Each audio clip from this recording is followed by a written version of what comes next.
we got to see them perform at the Fan Expo or Comic Con in Chicago, and that's QuestBros. So QuestBros, how you guys doing today? Doing good, yeah. Doing real well. Okay, so let's just get right into improv D&D. So we'll talk about you guys' experience with D&D in a second, but I want to talk about improv D&D. And for those of you who don't know, and anybody who's been talking to us last month or so since this happened, we've told everybody improv D&D is basically exactly how it sounds, and it's a platform that the Quest Bros started. I'm assuming they started, and they had it at the Fan Expo, and basically they just choose people from the crowd who create this character on the spot based upon four archetypes, and that's your healer, your fighter, your mage or wizard, and your antagonist or the BBEG. And once they pick these people, arbitrarily pick them, and then the crowd chooses who their favorite was on a short performance, all improv. They moderate a like hour-long session of D&D. And for those of you who don't know what D&D is, this is the best way to get started, because this is basically D&D at its core. You roll for anything that happens, and all the debauchery that happens that coincides with the rolls is what D&D is about. So how did you guys get started doing this cool idea? It's actually a funny story. So we live right outside of Milwaukee in Wisconsin. And they had a Milwaukee Comic Con a couple years ago. This is, I think, probably 2019, I think. And there was, I don't even know what the panel was called. It wasn't called Improv D&D, but it was basically improv D&D. Yeah. You want to keep going on it? Oh, yeah. So I actually went up several times for several of the parts and I ended up getting the BBEG of this like sort of pseudo improv D&D, and the guy who was doing it, he was making it more on the players to kind of play actual D&D in front of everybody to kind of get them into D&D. And during the time, because we're just natural entertainers, we just went with it and we were just taking the show as far as we could go. And afterwards, he goes, "Didn't think that that's how it would have happened, but I'm really glad I picked you guys." And from there on, we were like, well, I think if we modify it a little bit and kind of make it our own and then polish it, this could be a really fun panel to do at conventions. Yeah. So the simple answer is we stole this idea from someone. Hey, that's usually how the best ideas go. So how did you two get started playing Dungeons and Dragons? I'll go first because mine is the shortest. I had friends in high school, actually before like I was playing with the Quest Bros, that just like mentioned it and talked about it, and I was like, yeah, that sounds cool, that sounds fun. You hear about it just being a nerd and part of nerd culture. We spent one day making characters, and I think this was still at like fourth edition or four and a half. So it wasn't even that great. We played maybe one session, never touched it again. And then once the Quest Bros really started up and we got together, we decided to do D&D, and we have it on our channel. We've got 3 seasons of it, something like that. And then some little extra stuff in between. And I fell in love with it since then, and I kind of got almost a little bit of an obsession with it and started DMing other groups of my friends that I have, and just exploring it more, buying all the books and researching it and stuff like that. So I'm still fairly new to it, probably only 5 years max been playing. But now I'm still able to DM and play, and I have groups that I play in now that I DM now, and all sorts like that. But Dan, you've been doing it a lot longer than me. Yeah, so I was born in a family who was playing like the very first edition where like elf mage was a class and whatnot, and and like they were limited to what levels they could go up to. If you were an elf, you could only be a level 12 and whatever, and if you were a human, you could go infinitely in every class. But so when I turned 10, that's when my parents allowed me to start playing. After I turned 10, I've been playing D&D as a player forever. And then once I went to high school, I DM'd my own sessions, and I've never stopped since then. So I'm the one who's had like 10, 15 years of experience with D&D. Isn't it interesting? I always find it interesting in D&D when someone's like, I don't have that much experience, it's 5 years.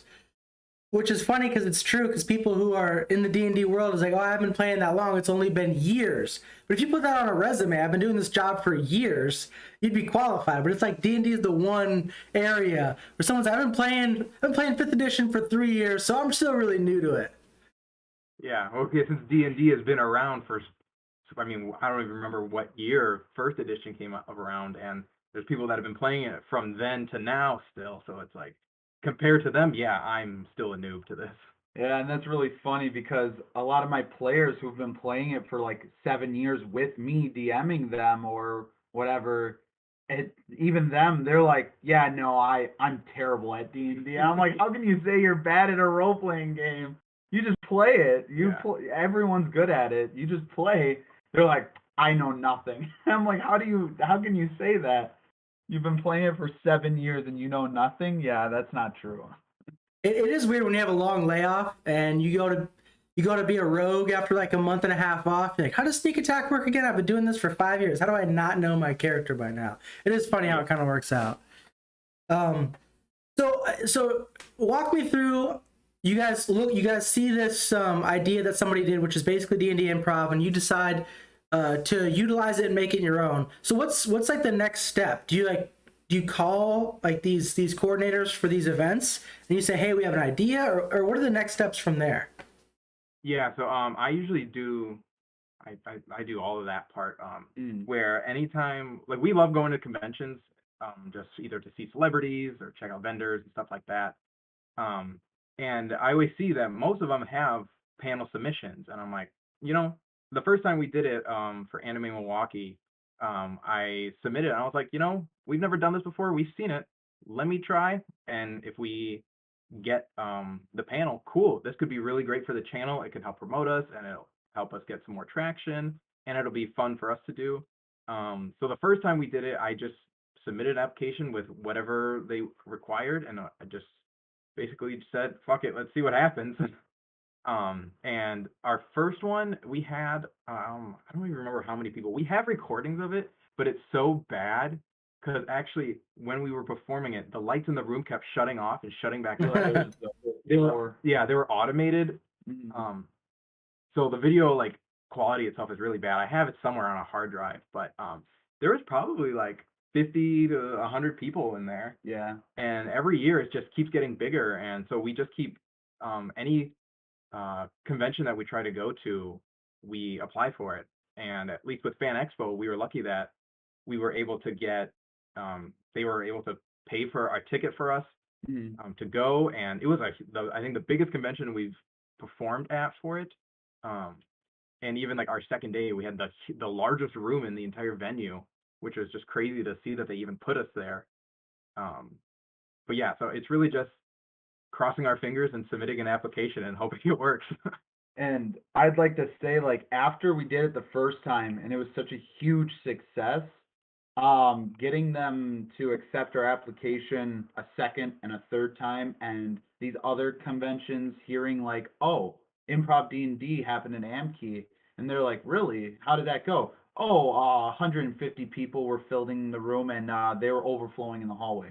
And they're like, well, we would like to have that at Fan Expo. So we just were like, hey, we're heading there, and we do this Improv D&D, so if you'd like, we could do it there too. And she was like, absolutely, we'll pay for your tickets and everything. And we're like, cool. Yeah, cool. Yeah, well, thanks.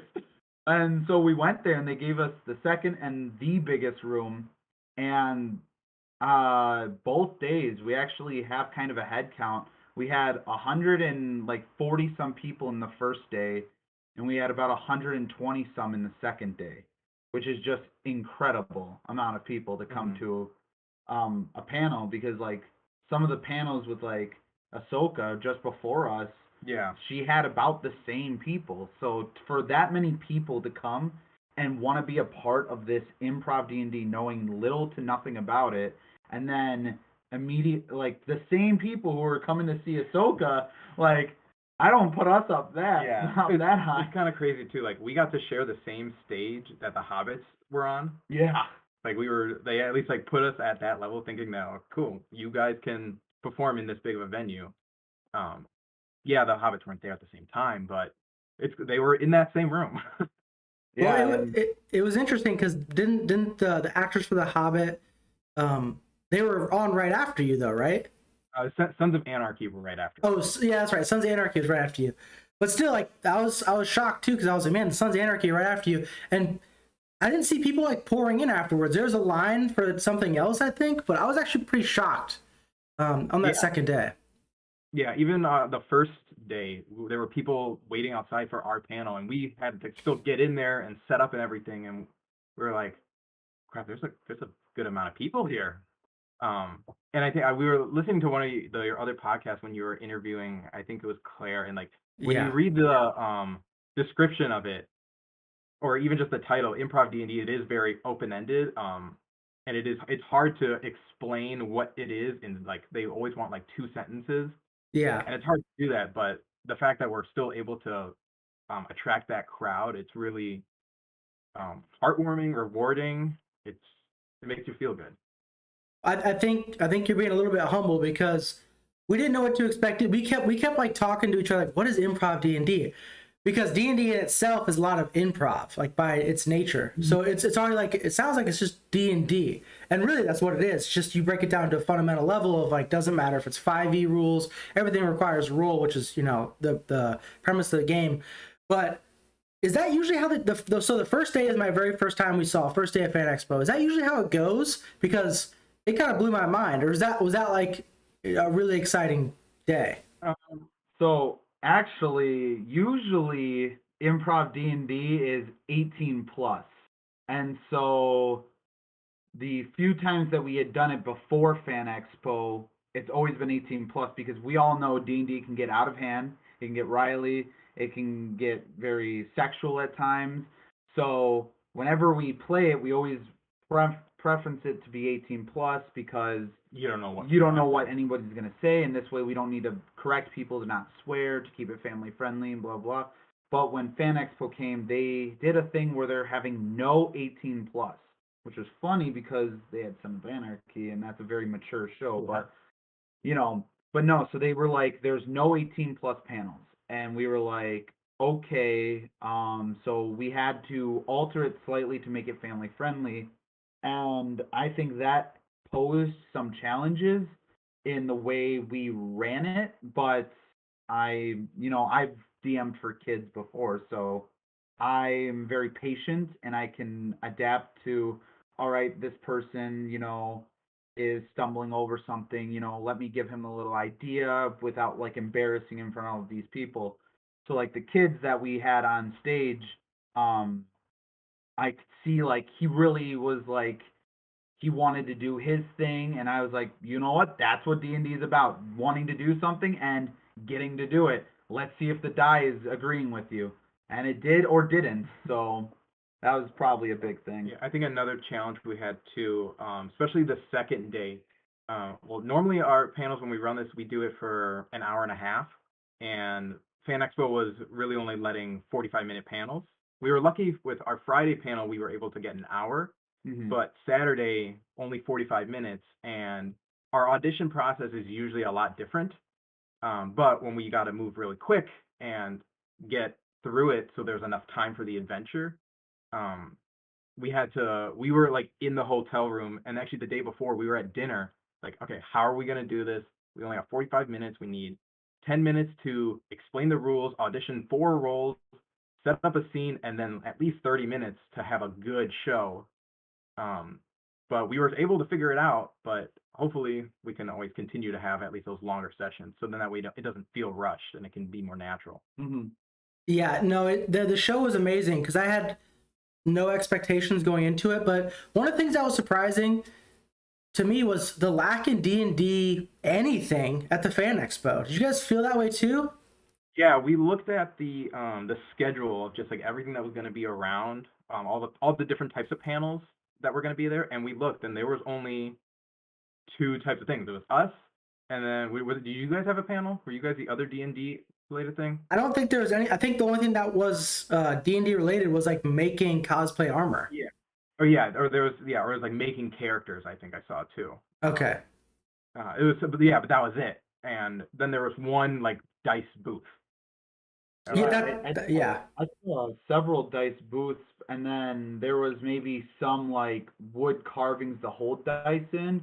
But other than that, I mean, there wasn't even a whole lot of like stuff portraying towards the main cast there. Like, there's not a lot of Lord of the Rings stuff there. There wasn't a lot of like Son of Anarchy stuff there either. It was just a bunch of like a lot of anime stuff, but then it wasn't even the animes that were the voice actors that were there.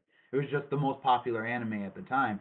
So it was kind of weird to see like how these conventions go, and then you would think that they would more or less base them off the people that they're inviting there, but sometimes they just don't get that luck to do that. yeah. It was really strange. We walked around in we had like shirts that promote ourselves, and I think one day we walked around in them, and a bunch of people from booths and a bunch of people were saying, "Hey, D&D, that's awesome. We love to play." I'm like, "Yeah, is there anything around here?" They're like, "No, you're the only people I've seen with it."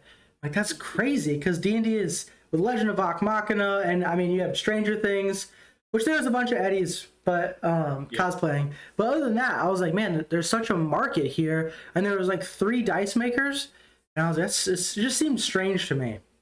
Yeah. So let's talk about that first day because we were kind of mind blown.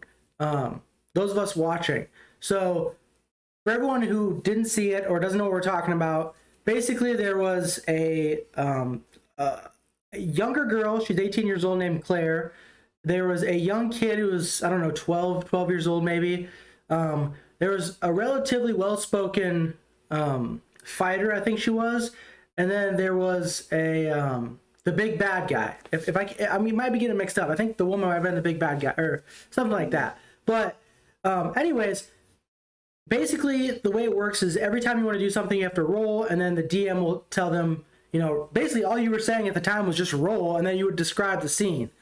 But to make a long story short, we were in a Walmart, which is the scene we chose, and there was a kid that wanted to do whatever he wanted to, so he was basically railroading the event. Someone who got gun shy and didn't want to talk, and then all of a sudden had like the performance of her life at the end. And we had someone, a really good player in D&D with a good accent. But by the end of it, there was like 3 amazing nat 1s, 3 amazing nat 20s. The crowd is like, every time something happens, the crowd goes crazy, and then we have a great DM. So it's literally D&D at its core. What do you guys think every time you guys like go out there and put on a show? Like, what goes through your mind at the beginning and end of it? I'll start. Yeah, since I do the beginning, and then you'll take it since you finish it. So yeah, I at least like our format for it. So like Dan and I, we've been childhood friends since diapers. Yeah, like our parents changed each other our diapers. If that made any sense. That's awesome. Anyway, not important. That's how long we've known each other. So we work really well together. And he's got the DM experience that I don't, but I have more of a stage presence because I'm a performer. I'm a music major, so I've been on stage plenty of times. So the format really just being I'll come up, I'll introduce the game, and I'll get everyone kind of warmed up, crack the jokes, get the witty banter with everyone, so everyone gets a feel for it. And that also helps us to understand what type of crowd we have. Because at least with Friday, we were getting a lot of people raising hands, and a lot of people that really wanted to be a part of it, which was really cool.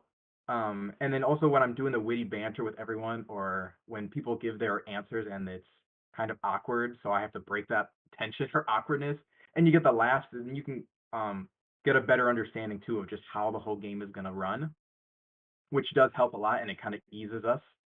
But then going through all of it, once we get everyone in, or once at least I get everyone up on stage and we're set up, I just said as long as everything is funny, everyone's relaxed, everyone's chill, and no one seems uncomfortable, then I let Dan run it from there. Yeah, and then from there, all I'm thinking is I need people to like the show. I need them to laugh. And I need my players to have a good time. I need them to enjoy this experience because I don't know if this is their first time playing D&D or their 30th time playing D&D, you know? So I need to be mindful, and I don't know who in the crowd knows what we're talking about. So I always try to make things generally able to be understood, even if they don't know, like, for instance, they don't know what Misty Step does. I do. So I Yeah, can be like, oh, so this person like phases away and appears over there yeah, to let the crowd know because I don't know who does and doesn't know. And I need them to kind of stick with the narrative so they can find the jokes funny, they can enjoy themselves, and everyone has a great time. And that's all that we're kind of at that point making sure is that everyone's enjoying their time playing D&D because we're also kind of like trying to make people convert to D&D. Yeah. And I think to kind of go off that too, a part of it, reason why we include the audience, like the Quest Bros isn't just me and Dan. There's a bunch of us. But yeah, it could be us that just go up on stage and we could just do it ourselves. But the Quest Bros, we're really just trying to build a community and bring everyone together either through Dungeons and Dragons, any type of video games, anime, all the different type of stuff that we do. And being able to incorporate people from the audience in the crowd and get them up on stage and be a part of this journey. Like with some of the people, I think like with Claire, you were saying, she was the healer on the Friday show. Like yeah. I'm pretty sure we created a core memory for her. Like, I think you and made it a core memory for everybody who's there, to be honest. yeah, like that's what we really want to do. Is like we want to leave that Mhm. impact on everyone. We want to build that community. We want to bring joy and happiness to everyone that is enjoying what we love. You said you saw some of the podcasts with her on it, on our Yeah, yeah. podcast? Isn't it so weird? So for those of you who don't know, if you didn't hear the other podcast, basically this young girl stands up and she has like a level of nervosity when she's talking, but she performs really well during the audition. She gets the part of the healer. She goes up there and she kind of freezes for the first like 5 minutes and she says in the podcast she has like a problem with referencing when people are talking and echoing. Her mind mashes it up, so it took her a while to fully comprehend it. But once she did, she had this hilarious bit where she has a quasi medical degree, or you don't know if it's a medical degree, and then she uses that as like a defense of whether or not she should save somebody. And when you're talking about a Walmart situation with people getting their managers, this like totally makes sense. But the most surprising thing about all of it is she asked to say something at the very end, and this was a show. Like, this was amazing. You guys did a great job, but the actual performance was awesome, and the crowd was going crazy. And at the end of it, she says, "This is my first time ever playing D&D, and I just wanted to say thank you." I was like kind of in shock. Like, I was like, "Oh my gosh, dude, this is like the best. This is like the best. This is like the best commercial for D&D you could ever have." And 150 people got to experience it live. So, how does that make you feel, knowing that people aren't even playing, but this is what D&D is about, and you and I know it, but now everyone gets to kind of see that. I mean, I've thought about it a lot, and like when I was watching the podcast, like as she was talking and she was explaining, she has that auditory deficiency or thing that allowed like messed her up in the beginning, and then I said something. I was like, oh boy, the person that does whatever they want, and she brought it up in the podcast. I felt so bad, but what I was doing there was trying to give her kind of an out to move on to someone else while I allowed her to kind of collect herself, because it can be a lot to go up there and to almost be like flashbang by how many people is there. Like you could get serious stage fright going up there. So I'm trying to make it so they only are focused on me, and that's why I walk in front of them the way I do when I walk across them, so they pay attention to me. And when I'm doing that, it kind of, I start to have this connection with them like a DM does with their players, and I start to find kind of what they are comfortable with, what they like, and I start to pull those pieces out. And when I do, I mean, I take it very personally. And when she said at the end of it, like I felt so bad that it was her first time playing D&D because it got really out of hand. But when she said, "Thank you for being patient with us," and this this was great show, like It warms your heart. Like, I Yeah. melted yeah, immediately. It got me right in the feels for sure. it really does. And like I don't know if she'll hear this, but like I think about those things all the time. Like those are what makes me because I get nervous. I get like scared to go up on stage because of Yeah. all those people. I get anxious. I get whatever, and I get through the emotions. But then when I'm on stage and I see all those people and everyone's laughing because Anthony's warming them up, I'm like, I can do this.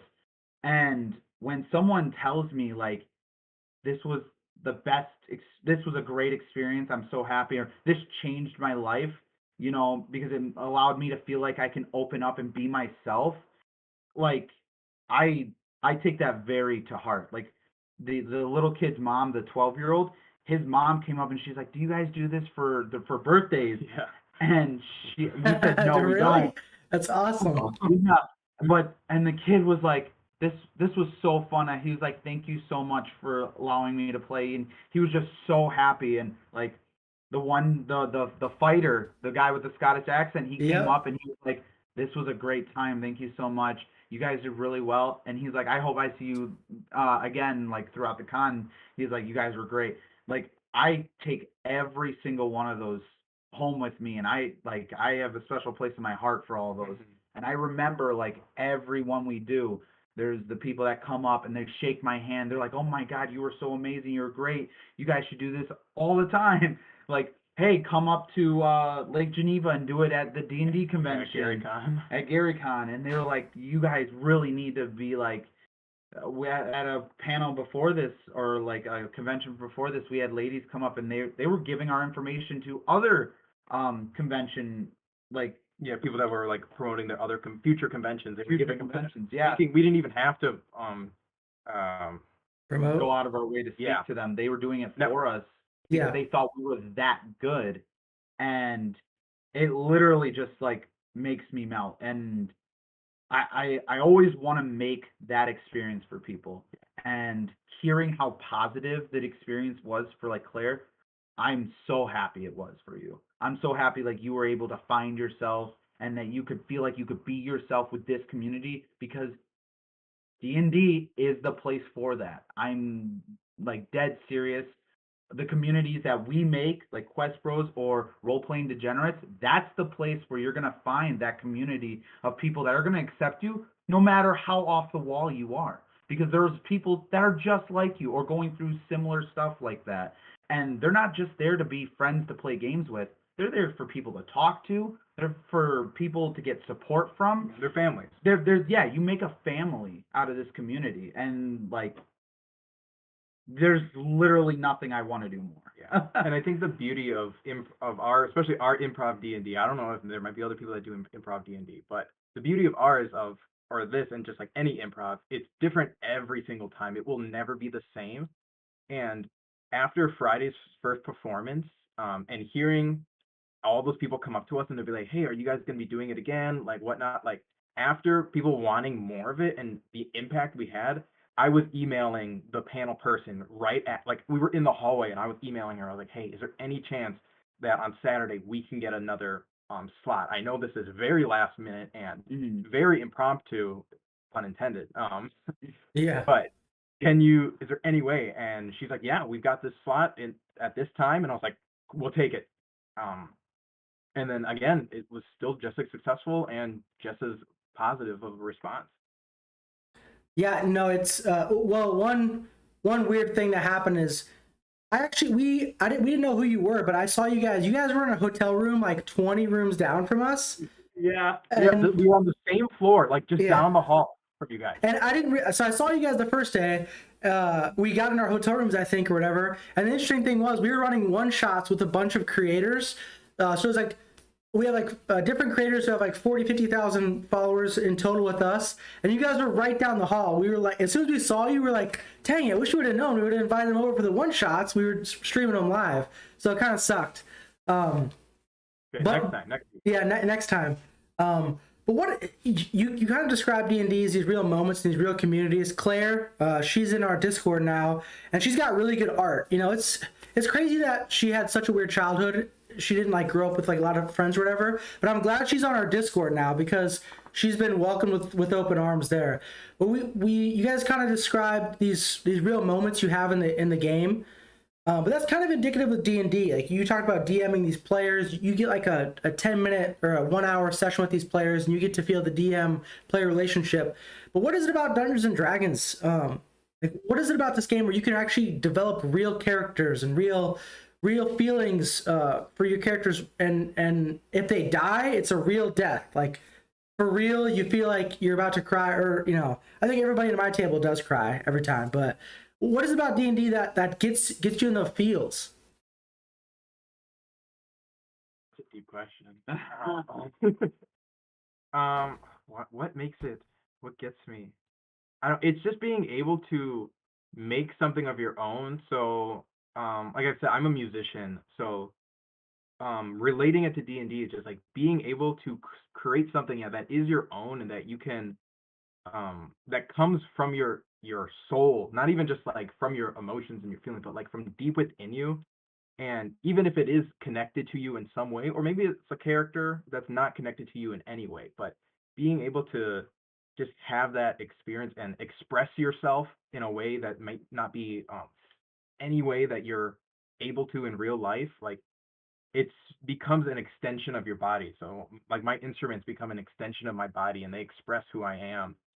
And a D&D character, so like one of my characters right now I have is a druid, and my druid, yeah, he might not be an extension of myself, but there's always parts of me that of course that are going to be in there. And that just helps us grow to them and connect with them so much more. And it makes it like, yeah, if they die in the game, well, now I'm not going to play his character anymore, and so now like a little part of me has died.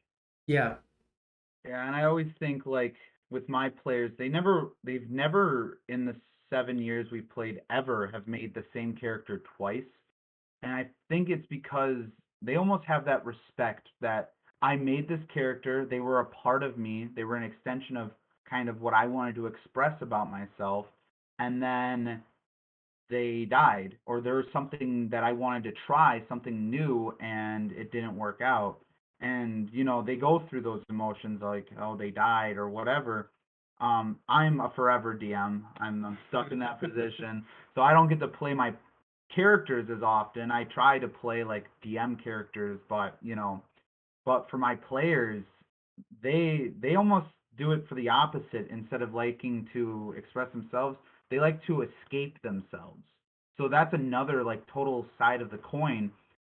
They find D&D as this great escape for them to get away from the hassle of life and the hardships that they always go through. This way, they can go somewhere where they're powerful, where they can express themselves in a different way, where they can learn new things and Turn into a horse if they want. yeah, turn into yeah, a person if they want.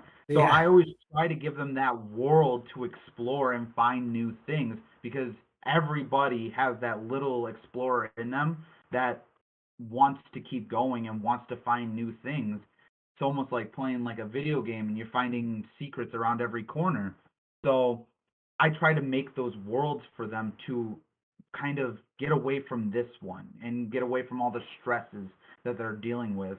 So, and I think every player, you either have the one who wants to express themselves and grow with their characters that they make, or get away from themselves and be someone who they can't be in real life. And D&D is a great place for that. yeah. It's interesting because you would think that you're talking about this escapism with people. You would think that there's like the nerd community who just wants to escape the reality of the world because they don't quite fit in. But honestly, like I'm an aircraft mechanic. I fit in well with everybody. I just don't want to deal with taxes. I don't want to deal with aircraft.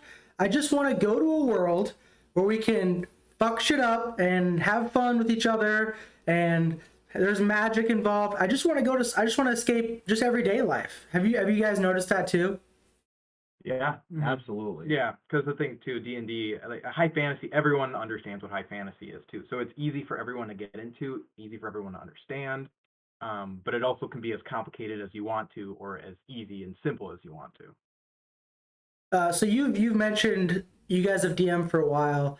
We get a lot of people on our TikTok, on our Discord, who are afraid to DM, and the only way I can describe it to them, and I kind of want to hear you guys' thoughts on this, is how do you describe to them the look on someone's face when you introduce the big bad, or you introduce a big plot twist, or someone's dying, an NPC they've loved forever is dying? How do you explain the look across the table when everyone's just like, holy fuck, is this happening right now?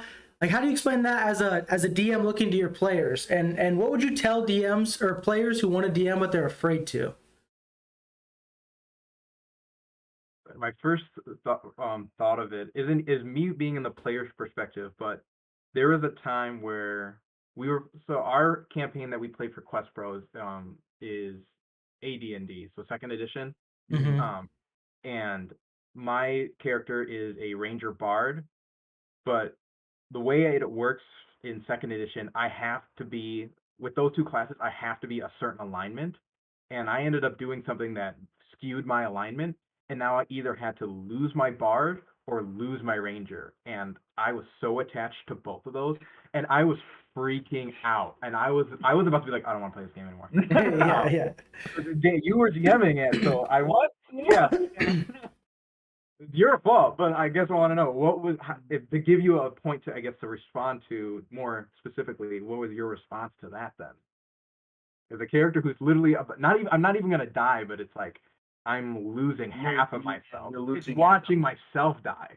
Yeah. And I kind of like creating that moral struggle inside someone that is like, yeah, you did something wrong, your alignment's shifting because of it, and you're losing a class. Not that you can't get it back, which you ended up dropping. I just bought a wish. Yeah, you end up buying Wish, which is fine, and you atoned for it or whatever, because really the reason why you were losing it wasn't your fault per se. To defend myself, this was my first real time playing D&D, so I'm Mhm. still figuring it out. So I applaud you and thank you for making it work for me. So I think the bigger part there though comes with you don't want to take away that hope, but you want to see them kind of have that internal moral conflict in them, because the looks on their faces when the NPC that they loved for so long dies of, crap, we just lost everything that meant to us. No, you didn't. You didn't lose just everything that meant to you. You lost one guy. Yeah. So that, like, the most iconic moment I can think of was when we had this in one of our campaigns. We had this baby dragon, not yours, baby dragon that liked to shape change into a cat, and his name was Carrot. Super cute. They had him for the whole thing, and he died. And when he died, the whole party rushed in, suicide attack, whatever, tried to kill him, and the whole party got TPK'd. But in that moment, I felt like that spoke volume to the players. They would rather die avenging this NPC character than keep their characters alive and fight another day. They went out with that moral like on their backs, head first. We are going to die for this NPC with or without success. And I was like, I let them do it. That's a part of the game. You don't think like, as for those new DMs or people that are afraid to DM, you always think, man, I'm not going to be as good as Matthew Mercer. I'm not going to be as good as some of these other people I watch on you know on YouTube, and nobody's asking you to be that person. They want to enjoy the world you put all your time into, because as a player, that's all they care about. They just want a place where they can play their character. If you can give them that place, then you've already done plenty. And you don't need to put in a bunch of lore into your world. You don't need to put in a bunch of cities for them to explore. As you start to DM more and more, you'll start to get more comfortable with doing that stuff, and you'll enjoy it. You'll enjoy putting, a bunch of lore into your world and a bunch of NPCs to put into their parties and for them to get attached to. just for something to happen and they die, or you'll enjoy, watching them struggle with puzzles, even though it's something you got off of online that's for like Yeah. 2-year-olds, and they're like, this makes no sense, and it's like, put the square in the square hole. Yeah. It's just great experience, and then those memories become core memories, and you remember them, and then 10 years down the line, you guys all laugh about it. Like, oh my God, you remember when we let Anthony DM and he killed like 6 geese in front of us for no reason? Why did you do that? It's just like those funny moments are what you're trying to create. And you'll create them being a bad DM just as well as you would being a good one. So don't worry about it. You Yeah. just got to do it. Yeah. I I think think. Go ahead. Sorry. I was gonna say a beauty of it too for new DMs too is the players don't know what the DM knows, Mm-hmm. and you can have your plot go from wanting to go from point A to point B, and they're gonna go every which way around it, but they're Yep. not gonna know that. And as Yeah. long as you just go along with it too, it's fine. No one's gonna know. No one's gonna care. I like the idea that you're like, man, I wasn't prepared for them to burn down this house. I guess we'll just move on. There's actually something I saw online, which actually like kind of spoke to me as a new DM, where someone was watching a group play D&D and they were fighting a big boss, and he saw that the DM wasn't keeping track of the hit points, and he's like, um, so when do you know that the big bad is dead? And he's like, well, it dies when it no longer becomes fun to fight it. So he doesn't keep track of the hit points for the big bad, and he just lets them all do whatever they want and go crazy and have fun with it. And that's all. That's what's important in the end, is making sure you and your players are having fun. You kind of mentioned it, but I wanted to kind of go back and talk about it. I found in as far as DMing, it's not necessarily what you're doing wrong. It's the things you aren't doing right. And I'll explain this a little bit. You talked about an NPC dying, and your party goes there and TPKs, right? Yeah. A bad DM, or I want to say a bad DM, an inexperienced DM would do everything in their power to make sure it doesn't happen. An experienced DM will let it happen and explain it beautifully, like the death of this amazing thing that they decided to do. They decided they're going to die. Okay, well, if they decide they're going to die, let's play this out. And then it becomes, like you said, a core memory. And that's what, when people ask me, like, what's a good DM and a bad DM, because I always get that question, it's not necessarily what you're doing wrong. It's the things you might not be doing right. Like if this is it, if this is their last day and they're gonna TPK, then we're gonna make this the most glorious TPK ever, and we're gonna move on. I think that's one of the things you let your group TPK. TPKs can be great because, I mean, they can't be great, but they can be an awesome moment because, like, if you're really willing to die, let's talk about it. You know, it's kind of interesting. Yeah, and so in that experience, it was kind of like this trickle effect because they were like 120 spaces away from where they just watched Carrot die. This like cute little golden dragon that was shape changed into like this pup, like tiger cub thing, and they watched as a demon killed him, and it was a Molidius, which has like a Vorpal axe. So they watched that happen, and it was supposed to be like, oh my god, we can't beat that thing, we gotta run. Yeah, And it was like they were all sitting there just shocked that this happened. Like they saw it kind of starting to happen, but then they just couldn't help but like let the chips fall into places, and they were just like, when it happened, there was just a moment of silence, and I was like, okay. I was just like letting them kind of go through the motions, and finally, one of my players goes, I grab my sword and I charge in, and I was like, what?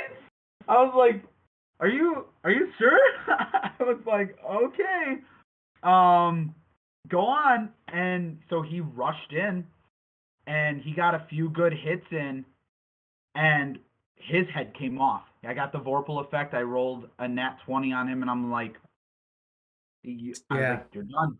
And his head hit the floor, took his character sheet, put it on the table, and just like was super pissed off. And at that point, everyone was like, charge! And I was like, Yeah. oh my god! I was like, all right. So then they just kept fighting, and I was like, the demon uses his special ability to summon more demons to help him, and they were fighting, and they took out maybe 2 or 3 demons before they fell, and sadly the Maladius lived, and it was like that was a bittersweet moment, because 2 of my like 7 players didn't even like Carrot, but they all died for him, Yeah. and yeah, in that moment, I mean, that's a huge thing for DMs to learn is you have to let your players do kind of what they want within reason.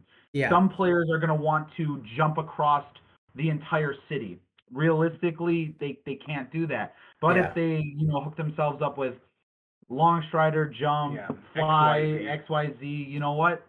If they really want it, then you should let them find a way of doing it without giving it to them.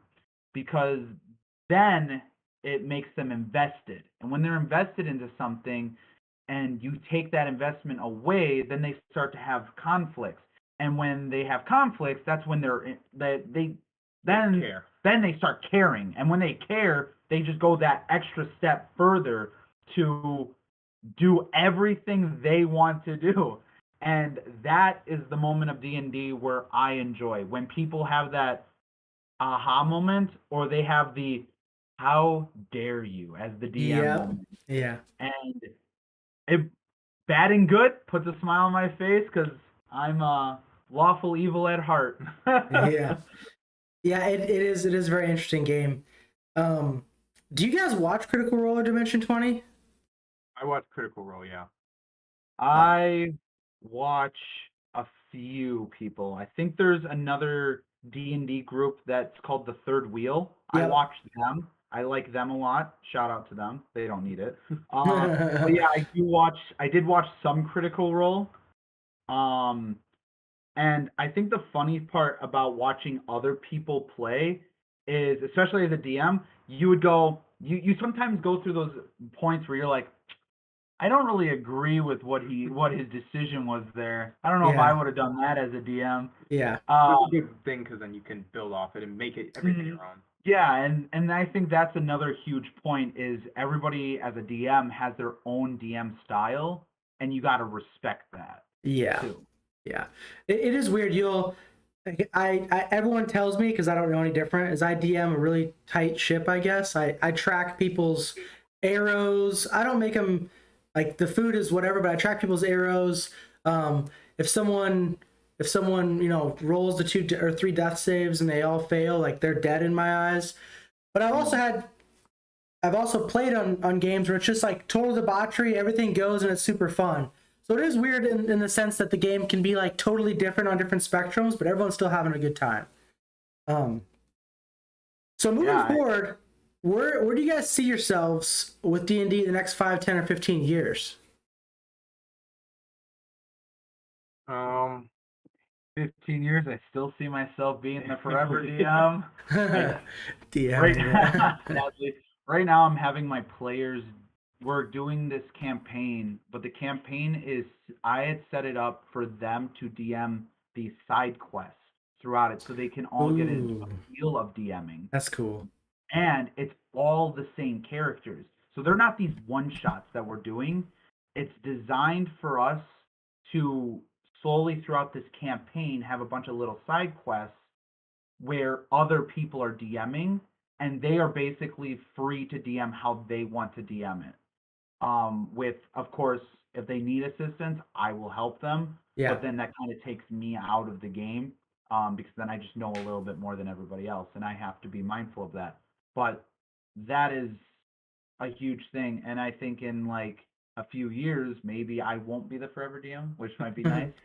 But I honestly, from there though, of course, just in our personal lives, expanding upon D&D with ourselves and playing it more, I think as we start to do more improv D&D, we're also going to start going out and getting obviously more recognition for it. So I think in like 5 or 10 years, I mean, we will have many more of these under our belts, the improv D&D things, and we might, yeah, do some of them at the Gary Con and stuff like that because a lot of people enjoy them.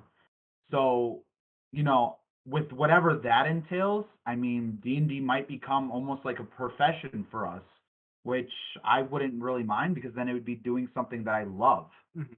Yeah, at least for me, like, of course, I always want to keep playing, always want it to be a part of me. I've got characters in the back of my head that I was like, oh, I want to try this, try this.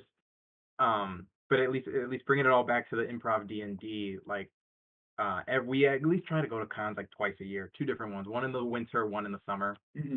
Always doing stuff like that. I was even looking at, I was like, hey, what if we tried going to like New York Comic Con? Because that's like another really, really big one. Like, Yeah. how do we keep growing? What's the next biggest con that we can go to? Because then that'll help our channel grow, help get more people in our community, help just spread the word of Dungeons and Dragons more for all levels of people. So yeah, that's where I see it, is us being able to then get to bigger conventions and just bigger events, not even conventions, but just events that we can perform at. Yeah, I have to say, I think this is like the, if I look 5 years into your future, I think this show's gonna be massive. Every time we go to a con from now on, and if I see you guys are there, I'm gonna tell everyone, oh, you can't not go to this con and not go to this show. It's literally that good. The only two things I was excited for, or the only thing I was excited for, was Ahsoka Tano, because I'm a big Star Wars Rebels fan, and that's really it. I was like, oh, at the time Gina Carano was still a listed actress, and I was like, oh, I'll see her, but she dropped out. But now, like the next time we go, because we've already planned on going next year, which I'm assuming you guys are gonna go to Fan Expo next year. Most likely.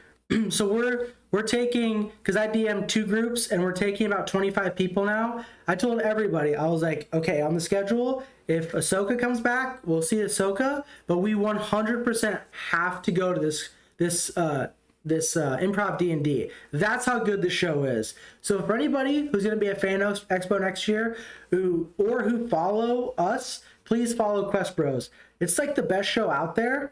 Like, period. Like, out of all the shows we went to, the cosplay, the Ahsoka panel was cool because I got to go up and talk to Ahsoka about some things, but like it wasn't nearly as fun. It was just cool to hear about the lore or whatever. It's like the funnest show you could go to. I think you guys are gonna have.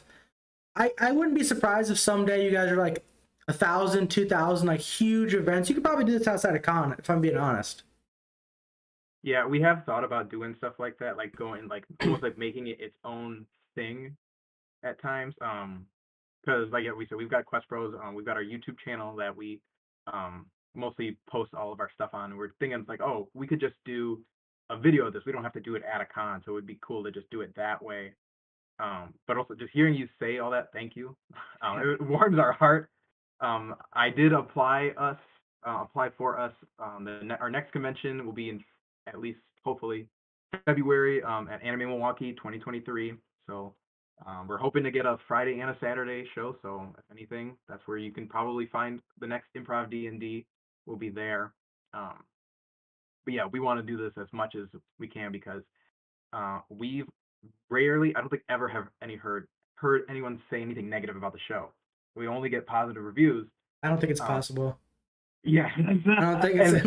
if it's bad, and we'll just say it's your guys' fault. You guys made the show. It's your fault. Yeah. Not us. So you guys kind of alluded to it already. Let's talk about how people can reach you. How can people reach the QuestBros? And I thought the QuestBros was just D&D. Are you guys a bigger conglomeration of different content? Yeah, so it's more of an entertainment company, you could call it, or a group. That's what we've been kind of marketing it towards. We do stuff from video game playthroughs, food challenges, Dungeons and Dragons, pretty much just anything nerd related. Nice. But yeah, so you can check us out on our YouTube channel, which is just youtube.com/QuestBros. We're on Twitter, Facebook. We have a Discord as well. We stream on Twitch.